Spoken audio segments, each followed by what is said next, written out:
সকাল সকাল মা বসে পড়েছে একটা গোটা কাতলা মাছ কাটতে। কাতলা মাছটা খুব ছোট, কিন্তু আমি যেহেতু কাটতে পারি না তাই মা মাছটা কাটতে বসে পড়েছিল।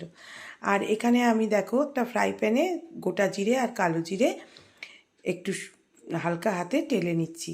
আর এদিকেও দিয়ে দিয়েছি রসুন আর কাঁচা লঙ্কা, সেটাকেও হালকা করে গ্যাস আস্তে করে ভেজে নিচ্ছি।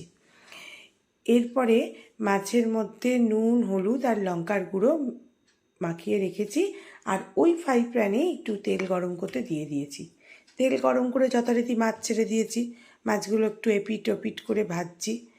মাছগুলো ভাজার পরে মিক্সিতে ওই কালো জিরে আর গোটা জিরে এই দুটোকে ডাস্ট করে নিয়েছি। আর এর মধ্যে আছে আদা আর এই রসুন আর লঙ্কা বাটা, সামান্য ধনেপাতাও নিয়ে নিয়েছি। এদিকে আলু, পেঁয়াজ, টমেটো ভালো করে ভাজা ভাজা করে ওই লঙ্কা আর রসুন বাটাটা দিয়ে একটু কষিয়ে জল দিয়ে মাছ দিয়ে দিয়েছি। এবার মাছটা একটু ফুটে উঠুক, তারপরে দেব হচ্ছে ওই গুঁড়ো করে রাখা মশলাটা। তো যাই হোক, আমি এভাবে কোনো দিন মাছ রান্না করিনি, আজকে প্রথম করলাম। যদিও এটা আমি একটা জায়গা থেকে দেখেই শিখেছি, তো জানি না কেমন খেতে হবে।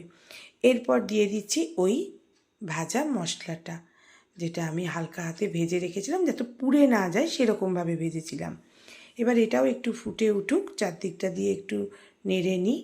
তারপরে দিয়ে দেবো ধনেপাতা। যদিও এখন ধনেপাতাটা আমার কাছে একটু অল্পই আছে, তবুও যেটুকু ছিল সেটুকুই দিয়ে দেবো। মাছটা ভালোই ফুটে উঠেছে ঝোলটা। আর একটা জিনিস, ওই গন্ধটা মশলার খুব ভালো লেগেছে। ধনেপাতা দিয়ে দিলাম, ধনেপাতা দিয়েও কিছুক্ষণ ফুটতে দিলাম।